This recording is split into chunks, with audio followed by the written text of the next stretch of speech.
All of the joy, all of the pain, all the emotions, all the life, everything just in this beautiful body of work. We've come to expect nothing but honesty and truth from you.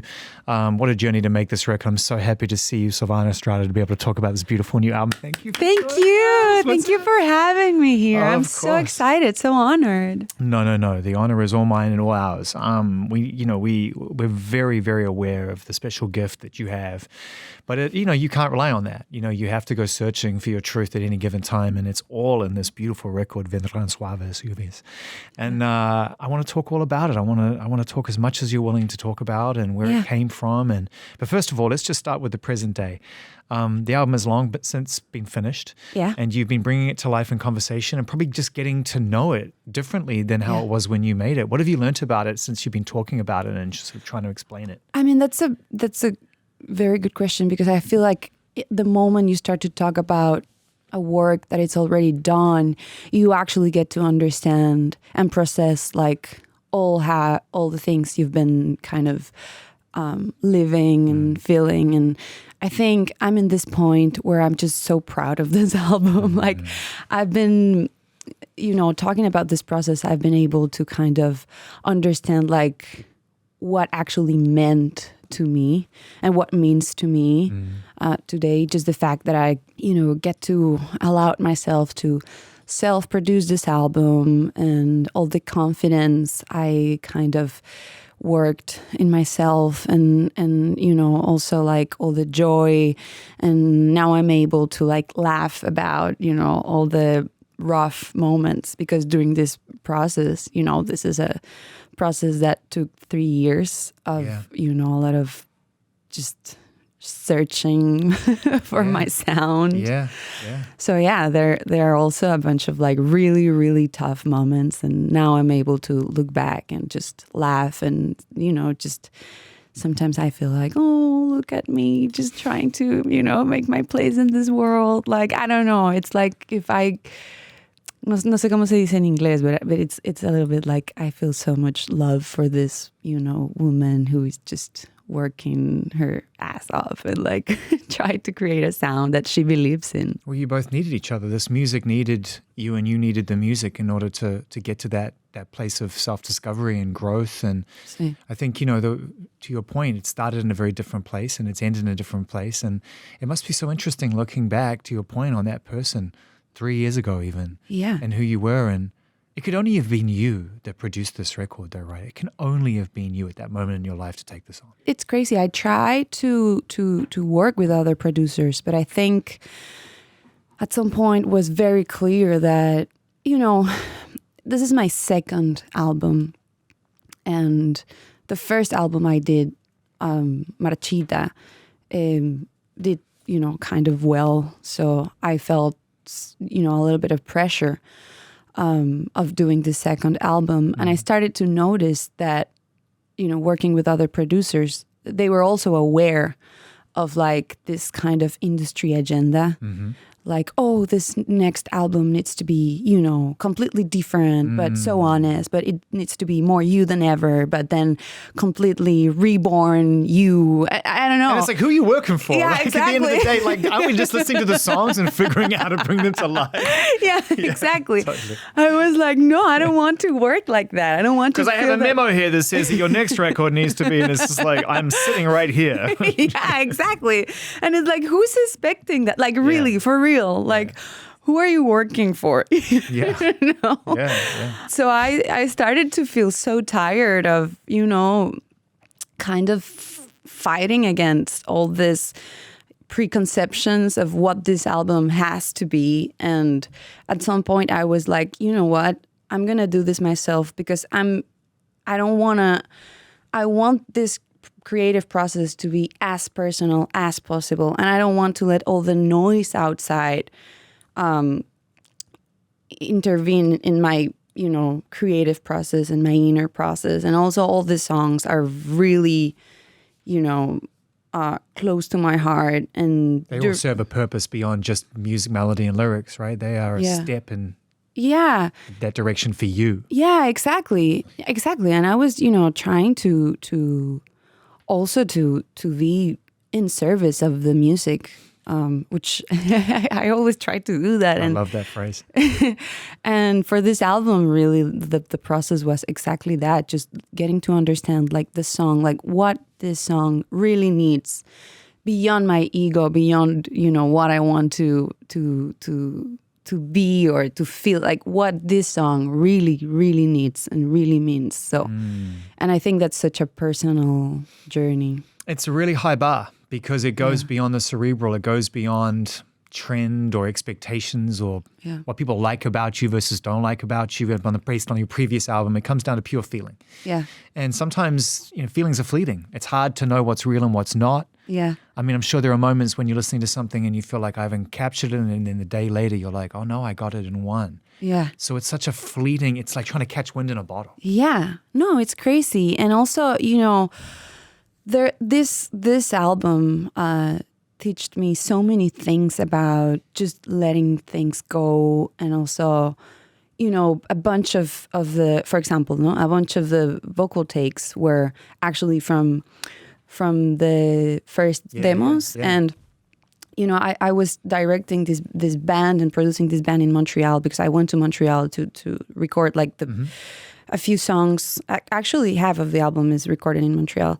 And I was, working with all these people that it was the first time I met all these beautiful musicians, all worked with Laza de Sela, which is one of my huge inspirations for this album. And anyways, I was so nervous and so overwhelmed that I wanted to record live. So I isolate myself, at least my vocals, just to be able to kind of direct. And, I was like, okay, I'm going to sing with them just to have this live takes, but then I'm going to actually do like the real vocal tracks down in Mexico. And I'm going to do the, all my singer stuff, And I did. And I went back to Mexico and I tried to record this like actual vocal takes.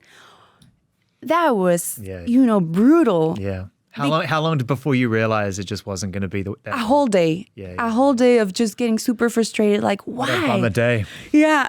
Because you don't know at the time that you already got it, right? You're just wondering why it's not working. Exactly. And then we were listening to the vocals I recorded back in Canada without even thinking like, oh, this is going to be the track, And they were so transparent, so moving. Like I will be showing all this, vocal takes to all of my friends, and they will be like, wow, Silvana, this is so beautiful. This is so moving. And then I will show them the tracks I worked that day.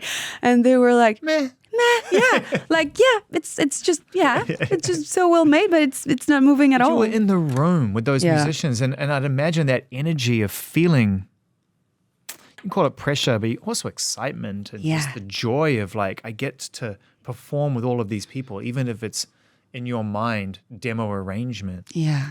You're capturing something special. The energy is palatable. That time in Canada was so important because before actually getting to like, self-producing this album, I tried to work with other producers, as I was telling you. And at some point, I was just so disappointed, and I was in a really dark moment. I was about to quit the project. I was like, maybe this is it, and I should try to, do new songs. Did you shelve an entire album, or pretty much? Isn't there a lot of music that you decided not to put out? Yeah. A bunch of songs didn't make it to the end, and I rewrite a bunch of stuff. But I mean, the core of the album is still the same that I've been working for this long time. And so I remember I was, in this super dark moment, and my manager, which is a beautiful human being, and he's really sweet. He was really worried about me, and he received this call from Misha Karam, which is Laza de Sela's brother. And he was like, hey, because Laza passed away many years ago. And he was like, hey, we're going to do this like tribute to Laza. Is Silvana interested in coming to Canada and to do this? It's going to be Laza's original band. And Edwin was like, yeah, Silvana's going, but can she also record with these people? Amazing. And he was like, yeah, for sure. And so, a month after, I was flying to Montreal to work with all these people that I didn't know before. And how was your spirit in that moment? Were you re-engaged and re-energized, or were you still trying to figure your way out of the dark place and wondering whether this was going to be the magic that broke the spell? This definitely was the magic that broke the spell. This journey of, going to Canada. We rehearsed for a week in a house in the middle of the woods next to a huge lake, surrounded by these ancient trees. And, this is like nature always have the power to heal me. Yeah. I grew up surrounded by nature. So now I'm really conscious of like one of the things that could actually cure my heart. It's always going to be nature, just being in contact with, the trees, the fresh air, water. And so we were rehearsing in this environment, and all these people, all these musicians were so kind to me and so generous, like just so good, so talented, and yet so humble, and just like trying all my ideas without judging anything. And like, I remember those days, like where I started to be happy again after being so sad. I remember those days where I will be, at the end of the day, I will be like, my face will be hurting me because I was just smiling the whole day during all the rehearsals. And I was just so excited to listen to these songs because, it was like, oh, all these ideas are actually working. Like finally I can, I'm in this safe space where I can follow my instinct, and all these people is allowing me to go there and search for my truth. And it was such a beautiful communion and such a beautiful, just loving and caring and sweet environment. And also I think, for me it was really hard to allow myself to be myself as a producer because, in my mind, to be a producer, it was equal to be like this older man who has everything super clear on his mind and never hesitates and, always has an opinion. And I'm all the opposite. Yeah. I need time, I need space. Sometimes I really don't know what I want. So it was also very special to me to allow myself to be me in that position and to create new ways to actually, be in service of the music again. No? Well, first of all, congratulations, because you've produced a beautiful body of work. Thank you. Really is. I mean, before we even talk about the songs and your performance on them, and I'm confident no matter who you worked with, if you'd chosen to collaborate with people, you would have gotten those into shape. But what you've done in terms of dressing the songs and giving them the space that they need, and at times the joy and the dynamic qualities that they need, you produced a beautiful body of work. I'm sad that this kind of awful prevailing myth of a music industry and imbalance creates doubt where there shouldn't be. Yeah. But it's beautiful that you pushed through and were able to realize, as you should, what you're entirely capable of, and anyone is capable of within their own art. Yeah, well, thank you so much. Also, I hope this could be like an example of, especially for little girls. Yes. Sometimes there's this super masculine idea of what a producer should be, what an engineer should be. In our heads, there's always like this. Sounding good. Try it again. One more time, exactly. please. Yeah, well, that's shit. The classic, engineer that's going to be recording you on Instagram at the same time. And you will be like, do you think or a producer, do you think it's a good take? Yeah. Let's try another. Sounds good. One more. It's like what they're figuring out what their next shift's going to be in like 6 hours time. Like, yeah, exactly. No, you're right. It's super antiquated and old-fashioned and old school, and albums and artists like yourself are long overdue, but really right on time for you, chipping away and making it about you and about what you want. And now it's wide open. And I'd imagine, and you tell us, but now that you've achieved this, when you choose to collaborate with people, your heart will be wide open in different ways because there won't be fear attached. Yeah, I think now I'm in this position where I can get to actually, because something that I also learned, this was like going back to school for me. Yeah. Something that I also learned is that, there's this alchemy of your ideas and the others' ideas, and you always need to, I don't know, there's something really beautiful when you allowed everybody to talk. And when you allow to like, you know, if you have a wonderful musician, for me, I was like, please tell me, what do you think about this? And to open my heart to actually receive that idea without feeling like, oh, but I need to defend my you know, my first idea, my concept, whatever. Just to be humble, really, and to know that the ultimate decision, it's gonna come from a deeper place, from your intuition, from your gut, from whatever music is coming from. You know what I mean? It's so magical that you really need to be like humble enough that knowing that, you know, open your heart to another idea. It's not canceling your idea. It's actually empowering whatever process you are on at the time. And I think now I'm more aware of like how to work with other people and being in control of like what I want. Because at the end of the day, you know, you really need to like your music. It's number one. It's what number do one. You like? What do you like? No? Right, that's it. There's no loneliest place in the world that the space that you and your art share together, because nobody else can get in that space. You know? It's like you and your art, nobody. It's like when you have a bad show. You know, nobody. It's the loneliest day of your life. It's true, you know, and I make music as well, so I totally understand what you mean. And it's a beautiful experience when you get to honor each other in the right way. Yeah. When the artist and the art really come together and realize that regardless of how anybody feels about it after that fact, you actually listened and heard each other. Yeah.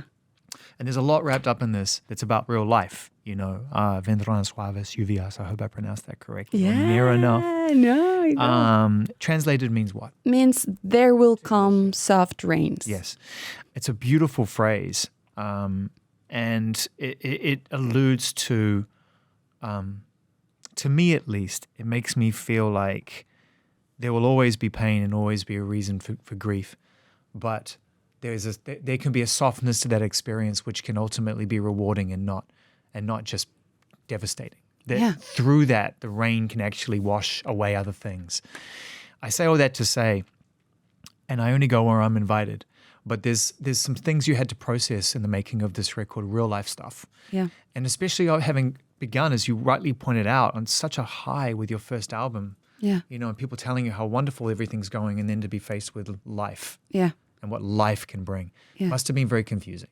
Just growing, it's a lot of pain, like in general. And we're growing all the time.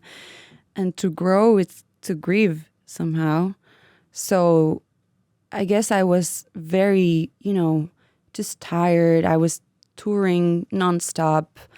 I was, you know, dealing with really high highs and really low lows. And I think I was, you know, just far from myself a little bit, you know, because I was avoiding the pain. So I was, you know, I learned this also. When you avoid the pain, you will also avoid the beauty in life and how profound happiness can be, you know? So I guess I was, you know, at this point where I was dealing with so much, you know, the year I, you know, won my first Grammy, I also get injured from my back. So I spent a month in a wheelchair because I was traveling too much and I didn't know my limits. And then, you know, Marchita, my first album, was going so well. And then suddenly my best friend and his brother, they were murdered brutally without any reason. And I was dealing with all this pain and grief, and yeah, it was massive. I feel like my kind of, it feels a little bit like your heart just stops. You know, you die a little bit when you lost someone you love deeply. And yeah, this process was really hard. And I think Vendrán Suaves Lluvias, no, There Will Come Soft Rain, was this little promise of real hope. Like, I cannot promise myself that this is going to be just amazing and better tomorrow, but at least I can promise myself that, softness will come. Grace, exactly. So much grace on this album. So much grace on this album. From the second that, you press play on this record and, we're ushered into like a very intimate space, but it's really generous. Oh. Like, I don't feel like it's overly vicarious. Sometimes it can be tough listening to music that's dealing with real human experiences in a very intimate way. It can feel like sometimes we're welcome, but we need to just lean back a little bit. And I feel like you're wide open, arms wide open on this record. Yeah. How did you get to a place where you realized that, like, when did you know, okay, I know I can release this now, I can let this go. This doesn't just belong to me anymore. This can belong to everybody, and it can be something everyone can enjoy. Wow, that's a great question. I think there was this moment when, after recording in a very disorganized way, because again, self-production. Who wants organized recording? Who wants organized? I'm sorry, like, where's the fun in that? Like, exactly. Okay, I got it down. You're going to do vocals at 1:30 and then at 2:35 lunch. And after that, we're going to lay down solos for 15 minutes. And after that, nap. Like, who wants that? Nobody wants that. Nobody wants Produce that. chaos, please, at all times. Please let us be chaotic. 100%. I was so chaotic. Yeah. So after going, to Canada and then to Barcelona to record some guitars and then going back to Mexico, again, try a bunch of stuff and then having all of those recordings like on my computer and then dun, dun, dun, getting to like edit it. Fun. So fun. Oh my God. When you have it and then you get to actually make shape out of it. It's the best. It's the best. And I spent like another 2 months just going to the only studio. 2 months? Oh my God. That is my dream. Leave me alone and I'll see you when I'm ready. Yeah, exactly. No, that was insane. That was great. And we were also receiving all the tracks from the orchestra. We recorded the orchestra in Macedonia. So we were, recording remote and we were like, actually getting to listen to the real arrangements with the real songs. And no, that was a really high moment. And then you get to like really exercise the mute button. Because once you start adding things like that, you're like, well, it doesn't need that. It doesn't need that. It doesn't need that. Eso es súper fuerte. That's super strong because then you really need to exercise your ability to let things go. Restrain, yeah. Because it's like, but I love this line. Like, mute. And then you will be muting and you will be like, damn, this is actually better. Yeah. So good. I love it. So actually doing that process, I was like, just like you were saying, like, oh, this is really open. Like, this is holding so much space for people to feel whatever they need to feel. Yes. Yes. So I was really aware of creating that silence, even if, there are some songs that are only like guitar and vocals and then the orchestra and then pedal steel and then guitars. But I was very, very aware, especially on that period of editing, of like creating every song, just try to create enough space for people to get into the song and just like just relax and feel like they're completely welcome and maybe mirroring, a little bit through this music. Like, okay, you're already here in this music. Let's look at this mirror. What do you see? Like, what are your feelings? Hard, really challenging, great challenging work because we're maximalists. Yeah. We're like, oh, no, but that string, we've recorded it. Yeah, it sounds great yeah. there. Why would you not keep it in? Yeah. And so much ego, no? Right. Like, no, but we worked, days on this arrangement and da-da-da. And it's like, yeah, but that's great for you. Like, congratulations, you're so good. But this music doesn't need it. Doesn't need it. And to be able, I just think it's so interesting the way that you're describing this process, to have the presence of mind and self-awareness, to remove your ego and yourself from the experience enough to ask yourself, is the song saying enough for people to connect to it? And maybe that's enough, full stop. Yeah. It doesn't need me to embellish it because I want something, the song, like really listening to the songs. Also, I'm a singer-songwriter, and like the message is the most important thing. Like the song is the most important thing. And that immediately puts you in a position of humbleness, extreme humbleness. It's like, okay, some amazing force like gave me the opportunity to create this song. So now I'm in service of this song. Yeah. So I need to, protect the message of this tune with all my heart. Yeah. No? So that was a really cool experience. Yeah. When did you realize, let's go back into your childhood a little more, whenever you realized that this process of creativity, this artistic spirit, was searching for songs, even if you weren't consciously aware of it, that there was something special and mystical at play here in music and in the arts, and it wasn't just playtime with a pen and a pad and a guitar? My journey in music, it's I think it's really just fun and nice, because I grew up in the countryside, so I grew up a little bit isolated, and my parents both are luthiers. My mom is a violin maker. My dad is a double bass maker. And so I grew up surrounded by musicians, my parents, and instruments. And in a workshop environment too. So not just like, I have a collection of instruments. It's like, no, we're making these Yes, things. exactly. Yeah, there's a craft. There's a bunch of patience. And I've always been really...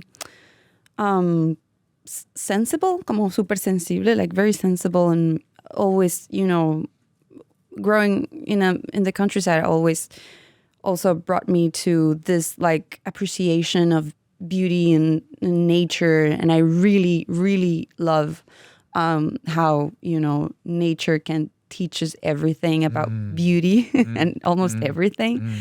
And so I started to write songs because I was, when I was a teenager, I felt so lonely, and so incapable of really connect with someone. I remember the first time I showed my first songs to a group of friends, and actually Jorge, my best friend who passed, and they were like, "What is this? Like, what is this?" Like, because I was already studying jazz and studying music, but, nobody knew that I was writing songs. And when I first showed them all my songs, they were like, they were like, especially they were like, now we understand what's going on. Like, now we understand why you're so sad. Wow, that's so powerful. How do you think, looking back on it now with some maturity and self-growth and better understanding of who you are? I mean, so eloquently put, in my opinion, the way you describe the idea of creating songs in the absence of social connection, like, let me really discover myself. So how do you think your parents felt about that? Because it's in all parents' nature to want to kind of create a happy environment for their children. And if you see that inherently one of your children is not necessarily gravitating to a traditional happiness, how do you think? Have you ever sort of discussed it with them or figured out how they processed that time in your life? My parents are great. I'm so lucky. I have the most loving parents ever, and they always respected like all my journeys and all my feelings. And I guess, when I was very, very sad and lonely, I was also laughing all the time. Like, I have a really deep connection with sadness, but I have another really deep connection with joy. Right. So, I actually, humor to me has way more a lot to do with sadness than happiness. Definitely. That's Like- the roots of comedy right there. Yeah. Right, that's it. Yeah, if I'm happy, Right. I don't want to laugh. I'm just smiling in silence. But if I'm sad, I'm Yeah. gonna be like Yeah. telling jokes all day and like just laughing about my misery all day. And Yeah. so I guess my parents were really, respectful of my ways of processing my life, and also they were very caring. They were taking me to piano lessons and like to violin lessons, and So they saw the power of music in this process and the importance it would play. you know the role it would what? play. They really believe in music as a way of connection, as a way of community, as a way of just feeling better. Like for me, I never felt like the pressure of become a musician. But, my mother was always like, you need to do music. You don't need to be professional, but you need to know how to make music because that's going to make your life easier. That's actually going to connect you with, happiness and joy. Yeah. And it's going to be a tool for the rest of your life. So, and also it's going to, it's going to create community because something that happens when you start to do music is that you find your family. And I think my parents, they knew that before me. So, yeah. So true. And how has it been finding your family since you started releasing music? And how has that experience been? And let me give you sort of a framework based on what I know from talking to artists.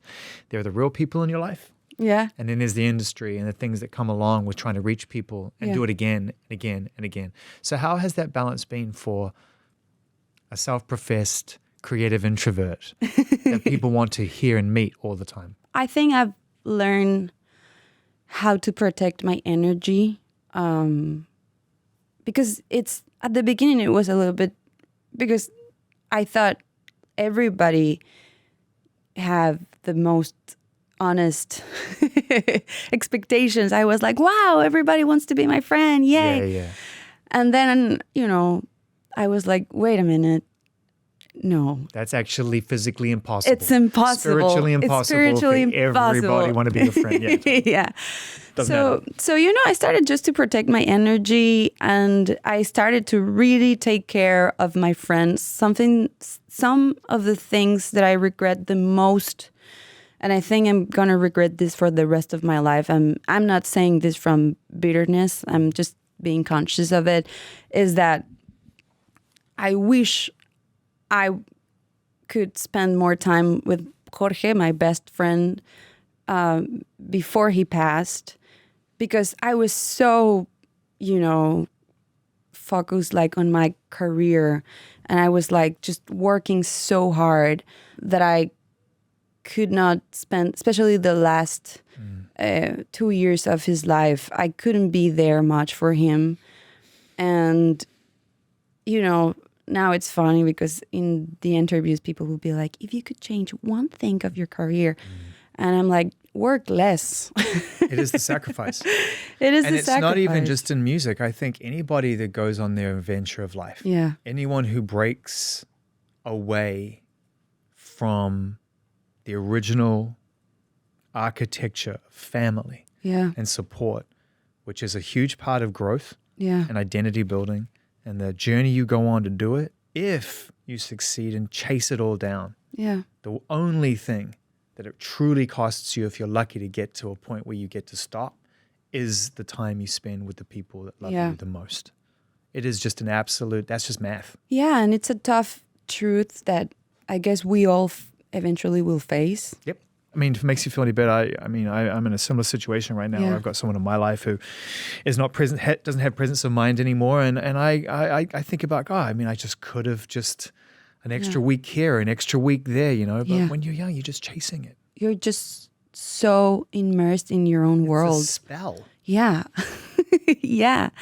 And it's really hard when this bubble kind of breaks because then you are like, I'm not, I try to be a good friend, but I've been not there in any birthday, any, party, any great moment for, I don't know. And I guess, now that my friend is gone, because it's not that I'm working less at all, but or I have more time. All the opposite. I have less and less time. But when I'm with my friends or with my family, I would be so in the moment, like so present and so grateful. Like every time that I get to see my parents or my brother or the rest of my friends, I'm like, thank God just for this.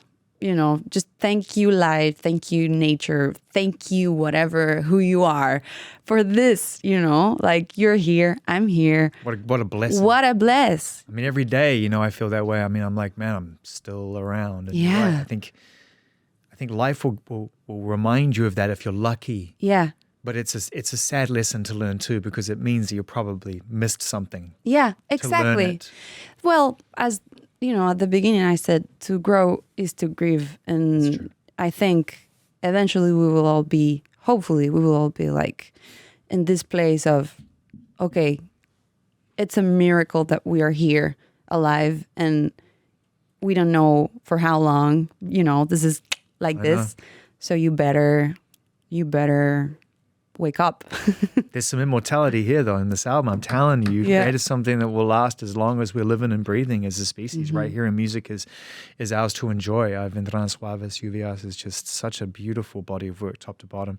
The first time I was lucky enough to hear it was very far away from this, in an office in New York, and it was a really profound afternoon. It was beautiful to be able to just spend some time with you and listen to this music. And I was with my son, and we both commented on what a special day that was. And I could just tell at that moment, to just cast our minds back to that moment, just how proud of this music you are, and how that's changed you as an artist. Obviously a huge achievement for you to realize it in totality, but as a songwriter as well, how have you changed now that you've made this record? How do you think that your creative spirit will go forward now you've been able to write these 10 particular songs? As a writer, I'm so, worried about the things that we are spending our time talking about. This album I needed to do this album because it's, so intimate and so transparent. And I really wanted to make this statement of like, okay, this is me. I want this album to be just a Polaroid of my life. Yeah. But now I think I'm trying to go deeper into the idea of political songs, especially in Latin America. I grew up listening to Mercedes Sosa, Víctor Jara, Caetano Veloso, and we are in this moment where I really believe that political songs, political repertoire should be back and should be different also, because things are bad and we really need to create a way of like talking through beauty about really awful things. So I think as a songwriter, I'm really working on this idea of, now that I've been talking about myself all these years, I really want to go even further and try to create this even more open space for, what reality it's giving us to talk about. Okay, that's a very powerful statement, and I'm very excited to hear where you and your songs arrive. But in order to get to that place, nature, your natural environment of isolation, self-absorption, nature, being exposed to the things that are bigger than you, naturally will probably have to take somewhat of a back seat, because to write about what's going on around you is to at least from a consciousness point of view, make yourself hyper aware. Yeah. And that's going to be intense for an empath and an artist and somebody who finds beauty emotional. Yeah. I mean, I guess my question is like, with that intention, how can you even prepare yourself to absorb and translate? What I feel is my call, during my life, it's to find what's hurting me and cover it with beauty. Like to find like, oh, I have this wound. This is hurting me. I really need to cover this wound with light, with hope, with beauty. And I think in order to write anything, I need to go inside and kind of research and do a bunch of automatic writing and, There's going to be some shit on that page. yeah. There's going to be some rage on that page, right? Yeah. Yeah. Different things, different feelings. Like it's going to be wild. At the same time, it's like, again, I need to go to nature just to kind of channeling a little bit of this idea of we are part of nature, so there's hope. We forget that. We forget that, no? We are the ones that can actually heal. It's where we go. Exactly. So I feel like there's also a beautiful way of, understanding this period of time. And I think hope and imagination is so important right now, to be able to imagine like what a better world would be, no? Yes. And yeah, I'm really trying to open that space in my head just to imagine and to allow myself to dream. And I think that's currently like my process, my creative process. How challenging is it for you to quiet your mind? It's very challenging. It's very, very, very challenging. Probably I will be, I've been trying to meditate so many years, and it's not. I'm terrible at it. I'm so bad at it. No, I'm the worst. I will be like, my mind will be like, okay, you're meditating. Okay, this is great. No. Think about lunch. What are you thinking about lunch? Yeah, exactly. Come on, you're not even hungry.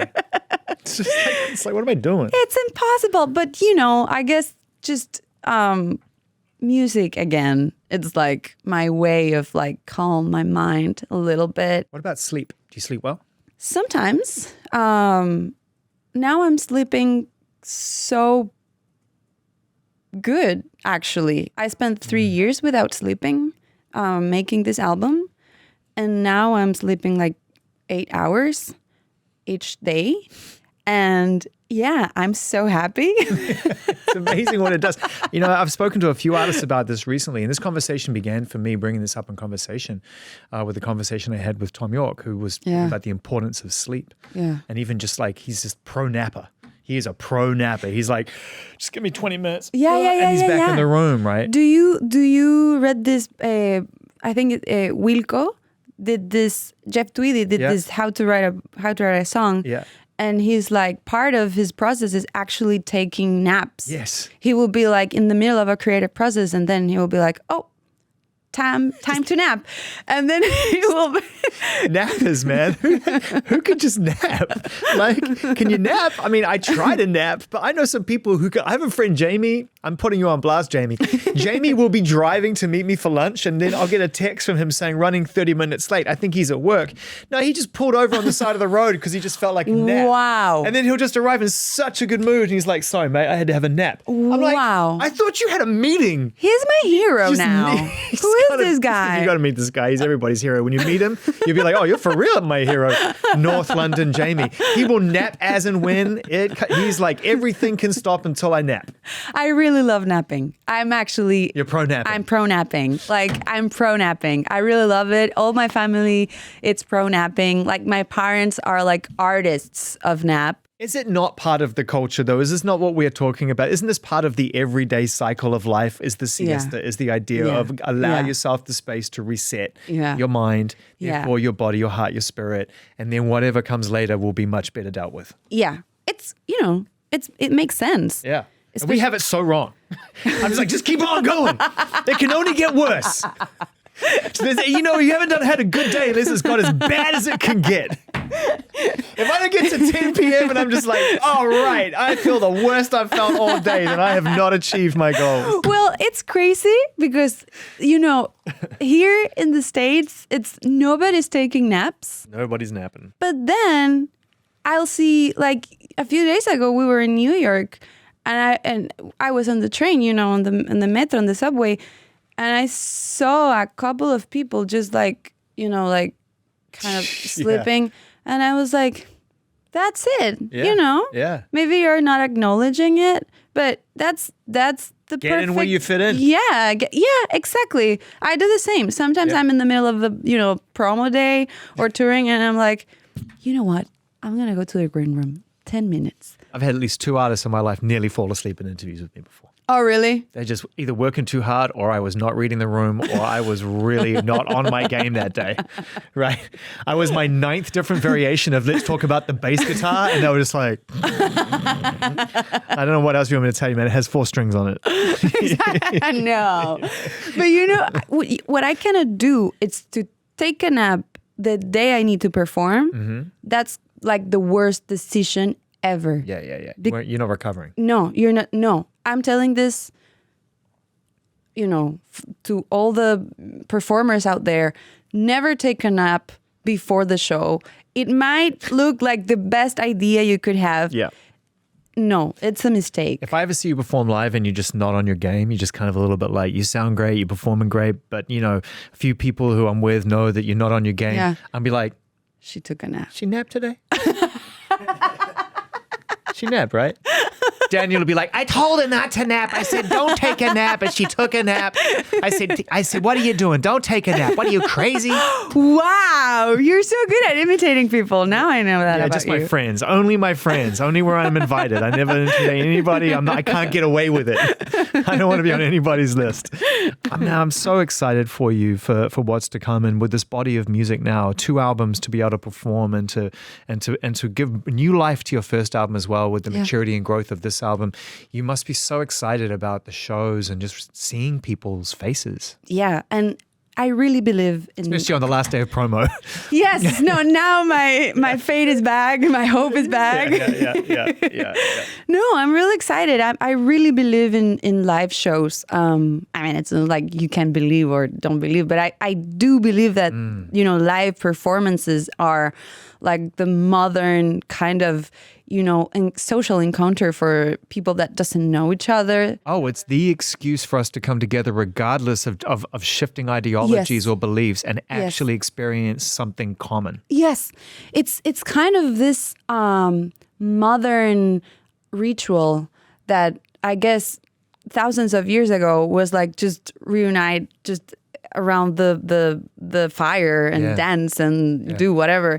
This is the modern ritual of, like a soulful connection with the unknown, regardless of what you believe or, So I really try to create like safe space for everybody in my shows. I also feel like I'm really excited to be touring here in the US because I also feel like the Latino community really needs to feel, welcome. These are really tough times for Latin people here in the US. Yes. So I'm really excited to create these shows in order to, create a safe space, welcome everybody, take care of each person. I know it's kind of impossible, but it's an energy you put, to actually take care of everyone's energy during a concert and create a safe space. Yeah, create a safe space. I think a lot of queer people listens to my music, a bunch of women, beautiful, kind people listen to my music. I couldn't be more proud of the people that comes to my shows. They are nice, just sweet, humble, caring, loving people. So I'm just excited to see them and to sing with the people, because something that happens in my shows is that everybody's singing and everybody's like answering, and like it's so kind of it feels a little bit like we're all in my home in Mexico, and I'm like serving mezcal to everybody, and I'm just playing, in my living room for everyone, and it's so intimate. And I believe that this intimacy really creates a space for everyone to be vulnerable and to really connect with their emotions. And, you're more than invited to any concert because I think you will love it. Just the energy, it's so nice. People is like crying, laughing. I can't wait. I Can't wait to come with really my family nice. and see you perform. I mean, it's Oh, one of those please. things that I've yet to do, and I'm having met you now and listened to your music, and as we get to know each other, and as everyone gets to understand who you are. I mean, not to sort of add to the perfect observation, but just to say that environment that you feel so welcome in is because you create it. And your music encourages that behavior from people. There's a nourishing energy to what you do, even when you're going through it yourself. There are songs on here which you can tell through the performance and what you capture as producer, writer, performer of this album, that you were really going through some very, as we discussed in brief, really intense life growth. And yet people want to go and have that experience with you, which is amazing. I mean, that's the gift that you give us and that we give you. And that's the whole point, isn't it? It's the whole point. Just is this beautiful infinite form between audience and artist and audience and artist. And I feel like it's full of virtue. And it's just grace, just like a deep connection with just, something greater than us. But at the end, it's us, it's humanity. And sometimes I think we should be, I know it's hard to be proud of humanity, but it's so beautiful. Like, we're here talking about music and people's going to be listening to what we have to say. It's just so beautiful to be human. And I think if we fall in love again with the fact that we're alive, we're human, we have, technology and poetry and movies. Cool distractions, they're all great. Yeah. What's this? Exactly. So I'm really grateful to be here with you today. Really. Same. Thank you. That was a brilliant, wonderful hour, Silvana Estrada. Thank you. Thank you.